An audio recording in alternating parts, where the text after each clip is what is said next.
Just in general defending my faith, growing the offensive for my faith, just everything. Well, the only way to do that, bro, is by study. Lots and lots and lots and lots and lots and lots of study. Like, I don't know in what context you're imagining doing this kind of evangelism, but can I encourage you? Don't try to be a street preacher. Can I beg you? Don't go and do street preaching, right? What good evangelism looks like in today's world, right, is get a table, put a sign in front of it, get some good Christian books, and talk to people. Have conversations with people. Invite them to ask questions, answer their questions, engage with their arguments, and offer Christianity as an alternative that is better than the religion of humanity, that is better than Islam, that is better than Hinduism or Sikhism or materialism or atheism. You know, that's the kind of evangelism I want to encourage you to embrace. You know. Because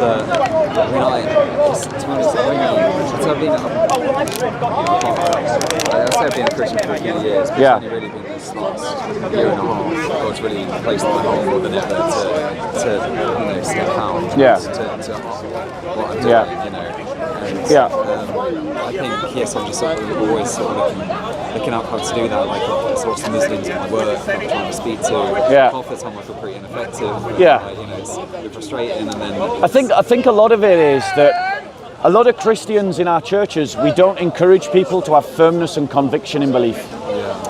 And so a lot of Christians, when they come up against an obstacle, because they've not been taught solidity of the soul, and because they've not been taught the virtues of manhood, they suddenly doubt themselves when someone asks them a question, or they suddenly doubt themselves when they give the right answer, but the person just goes, oh no, I don't understand.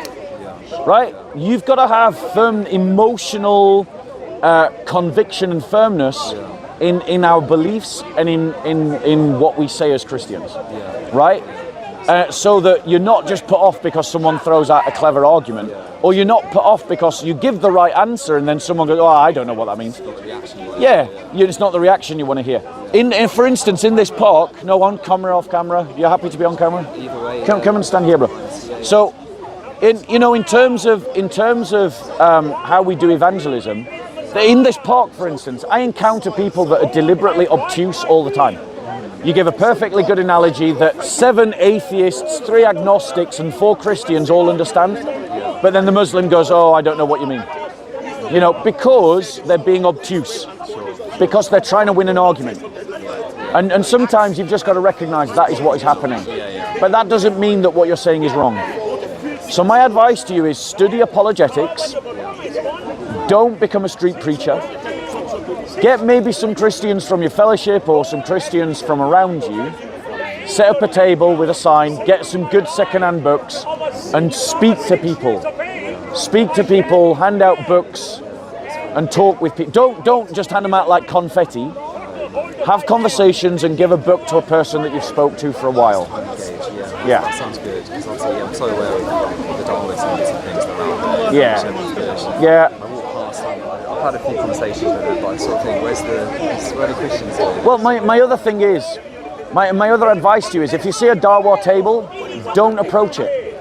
If you approach a Darwa table, all that you do is you make it easier for other people to approach that table. That's all you're doing. Right? You're not going to convince that person, right? So my advice to you is, rather than go and approach their table, set up your own. Contend for the public space. The reason why Christians aren't making an impact in our culture is because many of our leaders are soy boys, and they don't teach a muscular Christianity that contends for the public space, that contends for the public dialogue, that contends for the political agenda, that contends for the economy. And as Christians, we have to embody the kind of spiritual life, the kind of spirituality that seeks to transform and change society. Politically, economically, socially, culturally. Christians agree with that the moment you say, let's do it charitably. But Christians suddenly get nervous and have a wet fart the moment you talk about doing it politically. You know? But the progressives have demonstrated that if you control the schools, you control what people think. The progressives have demonstrated that if you control the courts, you control what people are allowed to say. The progressives have demonstrated that if you control the police, you can control people's words. Christians need to become savvy to all of this. Any other? Yeah, absolutely. It's about embodying a more muscular Christian faith. Which is the truth, which is what Christianity was before the Enlightenment. You know? I know it's like what you're saying, absolutely. Yeah. So you just study, Study and practice. And never invest your ego on an argument. Never say to someone, well, if you can prove this, I'll become a Muslim. Or if you prove this, I'll stop being a Christian. That's childish behavior. Don't gamble your soul. You're not that clever. Right? You're just not clever enough to gamble your soul. Yeah. You're either a Christian and you jealously possess it, or you're not. No, it's so true. I think, I guess for me, it's maintaining that zeal as well. I feel like I think sometimes I sound stupid. I go too much with my feelings, and that affects how much I'm doing. It's like study, research up on things, obviously witness where I can. But it's like, I don't know. I guess how do you go about like every day? Just being zealous. Well, firstly, don't stick me on any kind of pedestal. I know I've got my own pedestal to stand on, but don't you be putting me on any pedestal. All the sins that you struggle with, I struggle with. So just remember that. You're speaking to someone who struggles with all the same sins you do. Right? I'm a man, I'm single, just like you. I struggle with all the same sins that you do. So don't be putting me on any kind of pedestal. Right? But saying that, what I would be saying is you need to find continuously new and different ways to connect with your faith, to connect with your identity as a Christian, right? To make your faith real to yourself, right? And part of that, I would say, is to live out your vocation as a Christian, to discern and to discover what God is calling you to. And what God is calling you to is not necessarily to be something involved in church. God can call people to be involved in business, can call people to be soldiers. He can call people to be involved in art. He can call people to be involved in theatre. Like, as Christians, any godly activity can be a Christian vocation.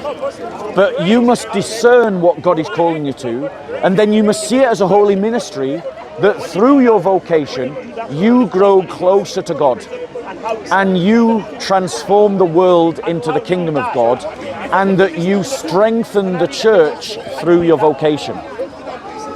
And you must cultivate psychologically, through the use of imagination, through the use of prayer, inner conviction and strength.